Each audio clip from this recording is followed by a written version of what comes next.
أشهد أن لا إله إلا الله وحده لا شريك له وأشهد أن محمدا عبده ورسوله أما بعد فأعوذ بالله من الشيطان الرجيم بسم الله الرحمن الرحيم. Assalamualaikum warahmatullahi wabarakatuh. Dalam pembahasan sebelumnya telah dijelaskan tentang nasihat luar biasa yang penuh hikmah, yaitu nasihat dari Luqmanul Hakim terhadap anaknya atau muridnya atau para pengikutnya, yaitu tentang pentingnya mendirikan sholat. Lalu kemudian beliau menasihatkan tentang cara berinteraksi dengan sesama umat, sesama hamba, yaitu jangan memalingkan wajah dengan angkuh ketika berpapasan, bertemu di jalan. Kemudian juga dalam berjalan jangan harus berjalan dengan secara sederhana, dengan penuh santun, dan juga dalam berbicara jangan bersuara keras seperti suara keledai, karena seburuk-buruk suara yang paling tidak enak terdengar adalah teriakan keledai, terutama ketika merasa takut. Itulah dua aktivitas agama yang diterangkan oleh Luqmanul Hakim, yaitu memenuhi hak-hak Allah SWT, dan kedua memenuhi hak-hak sesama hamba, yaitu hukukullah dan hukukul ibad, atau menegakkan hubungan dengan Allah Ta'ala, hablum minallah dan hablum minan nas, yaitu menegakkan hubungan dengan sesama manusia. Atas dasar inilah Allah SWT pun telah berfirman di dalam surah Az-Zariyat, "Wa ma khalaqtul jinna wal insa illa liya'budun." Dan tidaklah aku menciptakan jin dan ins, yakni manusia, melainkan mereka supaya menyembahku atau beribadah kepadaku. Berkali-kali diterangkan bahwa tujuan beribadah itu, ibadah itu merupakan sarana. Ibadah itu merupakan sarana untuk apa? Misalnya ketika seseorang akan naik ke suatu tempat yang tinggi, minimal karena dia tidak bisa melompat begitu saja, harus memerlukan tangga. Begitu juga semua bentuk peribadahan dalam Islam yang tercakup dalam rukun iman dan rukun Islam padat, itu bukan tujuan, itu merupakan sarana untuk mencapai tujuan. Tujuannya apa? Yaitu sebagaimana sabda Nabi besar Muhammad Rasulullah SAW, takhlaqu bi akhlaqillah, yaitu tujuannya supaya manusia sebagai wakil Allah di muka bumi harus memperagakan sifat-sifat sempurna Allah SWT. Dalam hal ini adalah sifat tasbihiyah Allah Ta'ala dalam kehidupannya, sebagaimana dicontohkan oleh orang-orang yang datang dari Allah SWT, yang diutus oleh Allah SWT, bukan sebagaimana kehendak manusia, yaitu sebagaimana dicontohkan oleh para Nabi Allah, para Rasulullah, terutama Nabi besar Muhammad Rasulullah Sallallahu Alaihi Wasallam sebagai rahmatan lil alamin, sebagai suri teladan yang terbaik. Nah, bagaimana akhlak itu? Tadi akhlak terhadap Allah Ta'ala, memenuhi hak Allah Ta'ala.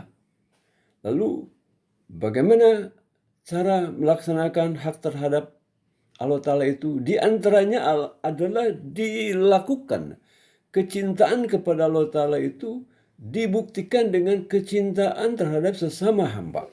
Atas dasar inilah selanjutnya Allah Ta'ala berfirman tentang mengapa dalam agama itu ada tuntutan-tuntutan pengorbanan harta. Apa kata Allah Ta'ala?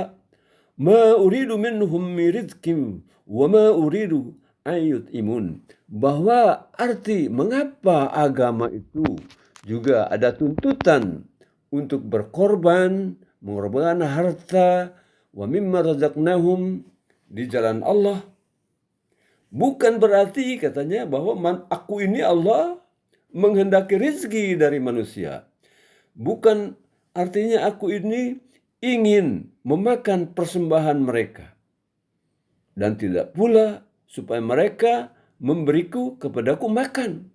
Jadi bukan itu tujuan membayar zakat, ya, memberikan sedekah dan infak segala macam di jalan Allah Ta'ala. Bukan untukku.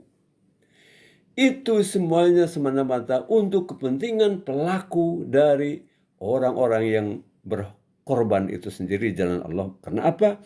Karena aku tidak menghendaki rezeki dari mereka dan tidak pula aku menghendaki supaya mereka memberi kepadaku makan. Di dalam surah Al-Hajj tentang ibadah haji, tentang tujuan penyembelihan binatang korban dikatakan bukan darah dan dagingnya yang sampai kepada Allah, kepadaku, tetapi ketakwaan yang mendasari semua peribadahan, semua pengorbanan itulah yang sampai kepada Allah Ta'ala.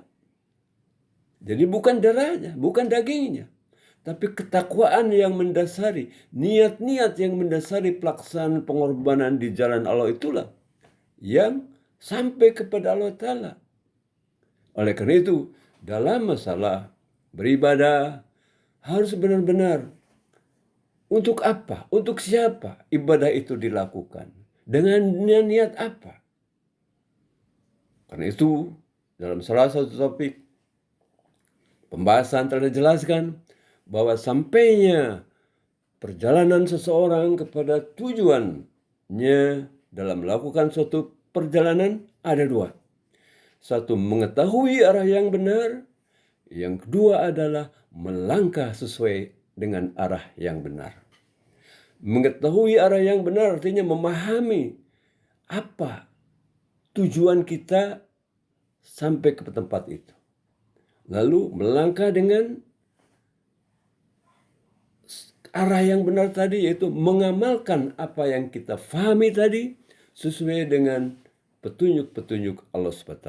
Itulah bahwa aku, kata Allah Ta'ala, tidak menghendaki rezeki dari mereka dengan pengorbanan itu, dan tidak pula aku menghendaki supaya mereka memberi kepadaku makan. Di sini dikatakan bahwa innallaha huwar razzaqu dzu quwwatil matin. Sesungguhnya Allah sendirilah yang justru memberi rezeki, yang mempunyai kekuasaan dan maha perkasa. Nah, Allah Ta'ala lah yang bersifat rububiyah, yang Rabbul Alamin, yang menciptakan alam semesta sedemikian rupa, telah menyediakan sebelum manusia ada, di dunia, telah terlebih dulu menyediakan berbagai sarana untuk menunjang kehidupan manusia, untuk menunjang perkembangan berbagai potensi jasmani, rohani manusia telah disediakan sebelumnya. Allah Ta'ala sendiri. Jadi ketika Allah Ta'ala dalam peribadahan selain menuntut hukumullah, memenuhi hak Allah Ta'ala, juga harus memenuhi hak sama hamba. Caranya apa? Karena pemenuhan hak-hak kepada sesama hamba dengan cara-cara yang santun, dengan cara-cara yang dicontohkan oleh para nabi, oleh para rasul Allah dalam hal ini, oleh Nabi besar Muhammad SAW, itulah tanda kecintaan kepada Allah Ta'ala. Jadi kecintaan kepada Allah SWT dalam peribadahan harus dibuktikan dengan dalam bentuk kecintaan terhadap sesama makhluk. Inilah hakikatnya mengapa Allah Ta'ala berfirman dalam surah Az-Zariyat tadi, وَمَا خَلَقْتُ الْجِنَّ وَالْإِنسَ إِلَّا لِيَعْبُدُونِ. Dan tidaklah aku menciptakan jin dan ins, manusia, melainkan supaya menyembahku, supaya memperagakan sifat-sifat tasbihku yang sempurna. وَمَا أُرِيدُ مِنْهُمْ مِنْ رِزْقٍ وَمَا أُرِيدُ أَنْ يُطْعِمُونِ. Dan aku tidak menghendaki rezeki, tidak menghendaki makanan di mereka, Tidak pula aku menghendaki supaya mereka memberi kepadaku makan. Tidak seperti itu. Innallaha huwa razzaqu dzu quwwatil matin. Karena sesungguhnya Allah sendirilah yang memberi rezeki kepada manusia, bahkan kepada binatang, bahkan kepada yang zat-zat anorganik dengan sifat rububiyahnya. Allah lah, karena Allah lah yang memiliki kekuasaan dan maha perkasa. Insya Allah masalah ini kita lanjutkan pada kesempatan berikutnya. Wassalamualaikum warahmatullahi wabarakatuh.